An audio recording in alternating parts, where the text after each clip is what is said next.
कक्षा 9वीं के अर्धवार्षिक पेपर जो है वो 6 तारीख को है, और 6 तारीख के लिए यहाँ पे मैं आपको क्वेश्चन पेपर दिखा देता हूँ। ठीक है, ये पूरा का पूरा क्वेश्चन पेपर है, आप देख सकते हो।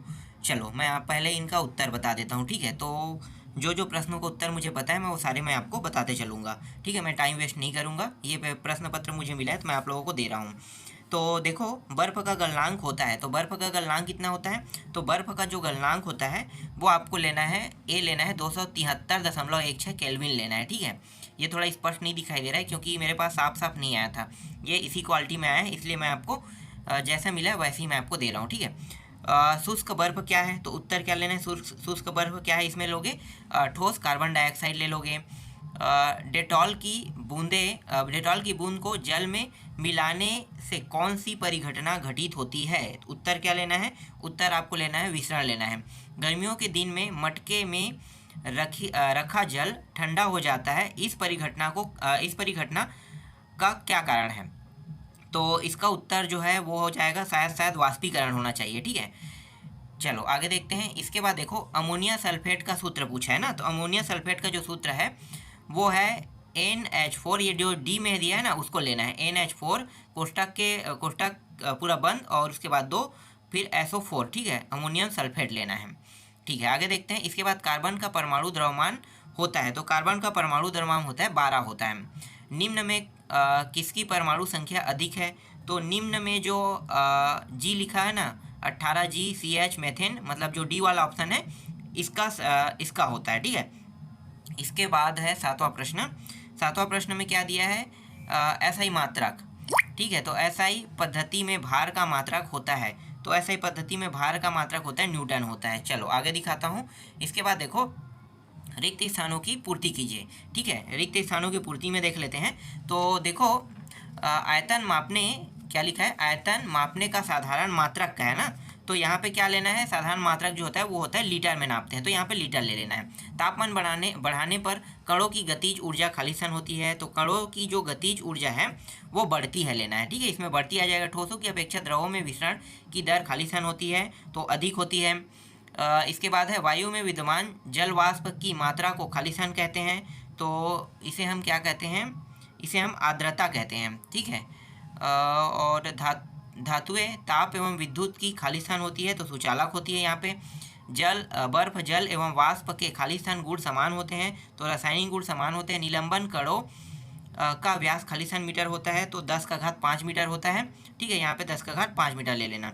इसके बाद दिया हुआ है सही जोड़ी बनाइए, दिया हुआ ना, तो सही जोड़ी बनाइए हम देख लेते हैं। सोडियम को आपको किस में लेना है? सोडियम जो है इसको हम Na से दर्शाते हैं, तो मतलब ई में आपको इसे जोड़ी बनाना है। ठीक है, कार्बन को देख लेते हैं, तो कार्बन को आपको लेना है, कार्बन को C से दर्शाते हैं। और आयरन जो है, आयरन के बारे में तो नहीं दिया है ना, तो आयरन को I से दर्शाते हैं, लेकिन आयरन को आपको किस में लेना है? अगर ऐसा नहीं दिया है तो आयरन आयरन क्लोरीन हो जाएगा कि आयरन क्लोराइड बनाएगा? हाँ, आयरन क्लोराइड बना सकता है। ठीक है, तो Cl-1 के साथ आप ले सकते हो इसको। इसके बाद है लाइसोसोम, तो लाइसोसोम को आपको लेना है स्वघाती थैली कहते हैं उसे। ठीक है, इसके बाद है केंद्रकाभ, तो इस एक सेकेंड, हाँ ठीक है, लाइसोसोम तो ठीक है। केंद्रकाभ जो है वो जीवाणु है। और माइटोकॉन्ड्रिया जो है इसको आपको कोशिका का ऊर्जा घर में लेना है। बल जो है क्या है? द्रव्यमान गुणित त्वरण होना चाहिए। ठीक है, इसी में ले लेना। और दूध की शुद्धता की जांच, एक सेकेंड, दूध की शुद्धता की जांच, तो एक मिनट, दूध की शुद्धता की जांच का जो है उसको आपको ले लेना है। एक सेकेंड, यहाँ पे थोड़ा गड़बड़ हो गई क्या? चलो इसको देख लेना, मैं समझ नहीं पा रहा हूँ, इसका उत्तर में थोड़ा सा गड़बड़ हो रहा है।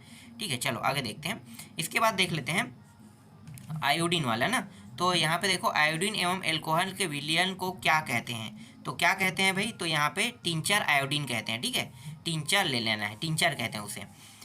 दूसरा है, 2 अविलेय द्रवों को किस तकनीक से पृथक किया जाता है? तो उत्तर क्या लेना है? उत्तर यहाँ पे लेना है कीप द्वारा। ठीक है, कीप विधि से करते हैं, कीप विधि ले लेना। 2 या 2 से अधिक प्रकार के तत्वों का रासायनिक रूप से संयोजित पदार्थ क्या कहलाता है? तो इसका उत्तर यौगिक ले लेना है। बल का ऐसा ही मात्रक तो न्यूटन होता है। दाब का ऐसा ही मात्रक जो है वो होता है न्यूटन मीटर स्क्वायर होता है। और गाजर घास मोथा किसके उदाहरण है? तो खरपतवार के उदाहरण है। कड़कनाथ किस जंतु की नस्ल है? तो यहाँ पे लेना है मुर्गी की। ठीक है, अब मैं आप लोगों को प्रश्नों के उत्तर दिखा देता हूँ। कुल आपके में 22 प्रश्न आएंगे। ठीक है, तो अभी मैं आपको दिखा रहा हूँ 2-2 नंबर वाला। देखो, निम्नलिखित ताप को सेल्सियस इकाई में परिवर्तन कीजिए। तो यहाँ पे ए और बी दिया हुआ है, इनको आपको किस में चेंज करना है? सेल्सियस इकाई में परिवर्तन करना है। ठीक है, फिलहाल इसका उत्तर मेरे पास नहीं है, मैं आपको यहाँ पे अभी जो दिखा रहा हूँ इसका सिर्फ प्रश्न दिखा सकता हूँ। ठीक है, तो इसका स्क्रीनशॉट कर लेना। ठीक है, मैं आपको दिखाते जा रहा हूँ। 5 से लेकर 7 तक देखो, सममांगी विसरण, विषमांगी विसरण, कोलाइडी है। ठीक है, ये 5 से 7 तक के हो गया। इसके बाद मैं आपको दिखा देता हूँ 8 से। ठीक है, तो 8 से देखो 12 तक के मैं दिखा रहा हूँ। ठीक है, किरण क्या है? परमाणु संख्या का उदाहरण सही। ठीक है, पौधे हैं।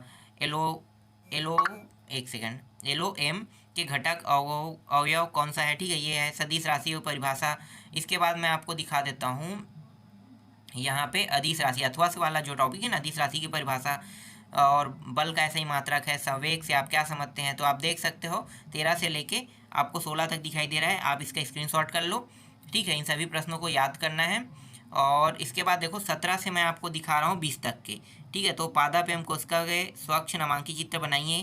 ठीक है, ये थोड़ा क्वालिटी ख़राब में आया था, तो जितनापन मुझे पीडीएफ के थ्रू में ये साफ कर पाया उतना मैं यहाँ पे पीडीएफ के थ्रू में आपको दे रहा हूँ। ठीक है, चलो आगे देखते हैं। इसके बाद जो है वो है ये वाला प्रश्न है। ठीक है, तो 21 से लेके 22 तक के।